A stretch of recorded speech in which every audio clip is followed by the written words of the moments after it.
Floss Tube. I'm Michelle from Michelle's Romantic Tangle, and this morning I did something kind of crazy.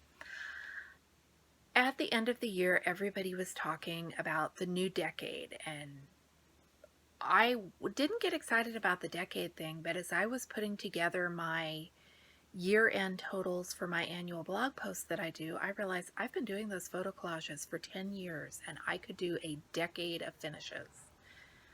I had to play with the idea for a while because I wasn't sure if I wanted to do it or not. I went through, pulled out all the collages, and here is my decade of finishes. I'm not going to do every individual project on its own because, first of all, we're using pictures I had already taken because I can't possibly pull together all 334 finishes from the last 10 years. But if you want to see what I do and what I've done, let's take a look, and here we go. We're going to go oldest to newest, starting in 2010 with these 4 quilts, which are some of the last big quilts that I made before moving on to other things. The 2 on the right-hand side I know you've seen in videos a lot because they are still my favorite quilts even 10 years later. I'd probably made 20 or so large quilts before I started doing these photo compilations, and it makes me kind of sad that those aren't here, but I'm working with what I've got. In 2010, I started making baby quilts. I had a huge stash of scraps from thrift stores and estate sales, and I realized that I couldn't keep making big quilts for my own family at the rate that I was doing it, or we would be buried alive in quilts soon. So I started making baby quilts because they were fun and they let me play with colors and they let me do things that I wouldn't necessarily want for a big quilt that I was going to keep forever and ever. I found at about that time a group of ladies who went to the Goodwill bins and found baby clothes and made color coordinated little layettes that they donated to a obstetrician who worked with high-risk mothers, and a friend had suggested that they might be able to use some of the baby quilts, so I donated them to them. I don't know how many. I didn't really keep track of which quilts went where. And I gave them to them until they stopped making them. They were older, and after a couple of years, they decided that they weren't going to be able to keep that up, and so I donated more quilts to pregnancy centers and just pretty much any place I could find that could use them.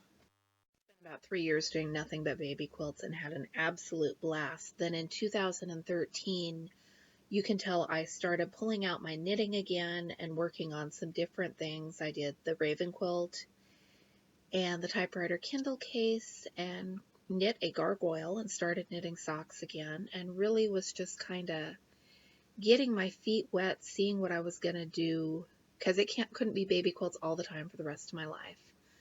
I did 4 more big quilts, and that is a postage stamp quilt without a pattern, using just all the drab fabrics I had, Bonnie Hunter's cheddar bow ties, Joe Kramer's chocolate covered cherries. I think the alphabet sampler was from Tecumquilla Quilt Company. It was a quilt along. And more baby quilts because I couldn't let those go entirely.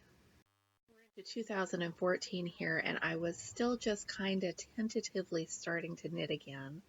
That is the only adult size sweater that I knit in the entire decade. It was for my daughter who wanted a Harry Potter Weasley sweater in Slytherin colors.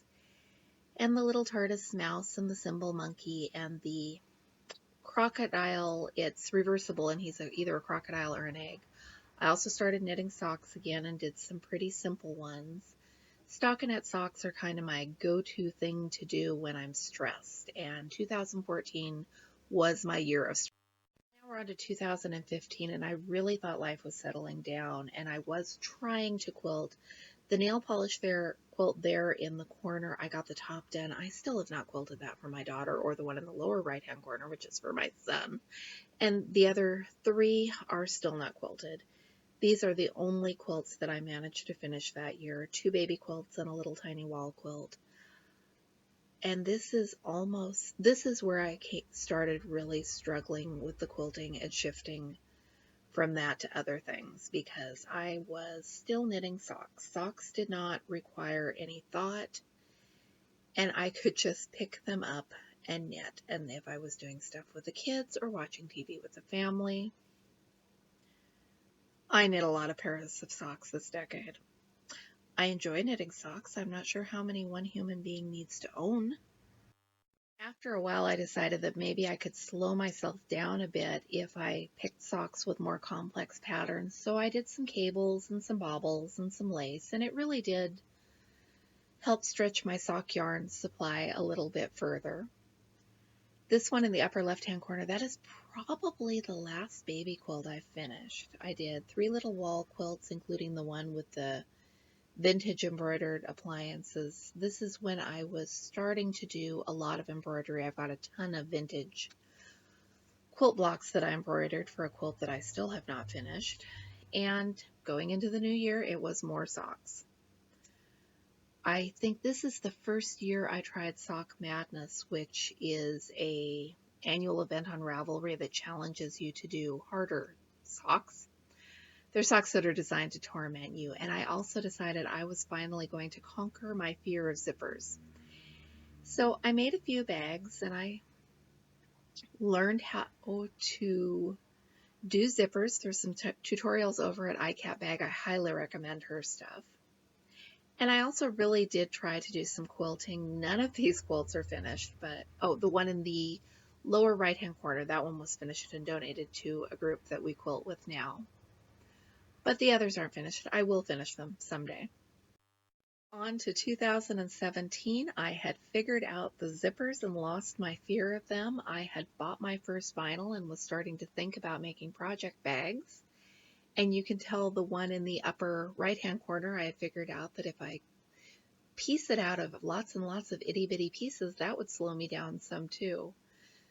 So I did do a bunch of project bags, and of course I did a bunch of socks because I was still bitten by the sock bug like you would not believe.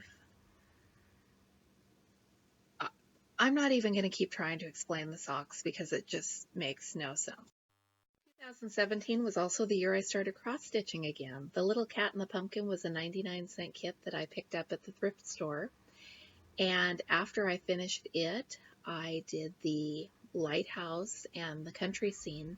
The country scene had been in my stash, which I had packed away for the 15 years or so between my middle son being born and my deciding to pick up my cross stitch again. In 2018, I decided that I had enough socks and I really needed to try to keep my hands busy with something else. So I challenged myself to knit a shawl a month, and I did a lot of them, which was fun and kept my fingers moving. And a lot of these are going to go to my aunt's prayer shawl ministry at her church when I finally drive them down there. And of course, there are more socks because I knit socks, whether I want to or not, apparently. I'd had a lot of fun with the cross stitch in 2017, but I wasn't sure if it was going to stick once I picked it back up again. If you watch my channel or you look at my blog, you will know that it most definitely stuck. I went up into my sewing room and I got all of the supplies that I had packed away for so long. Found lots of kits at estate sales and the thrift stores, and I was off and running again.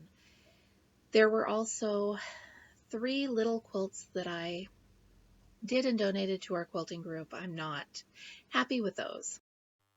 Now we're on to 2019 and some things you maybe have seen before. Trust me, we're almost done here.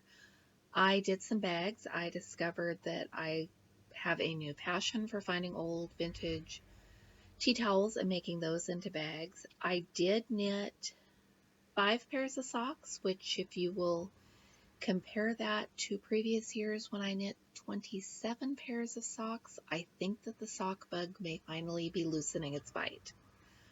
I also did a few shawls, nothing really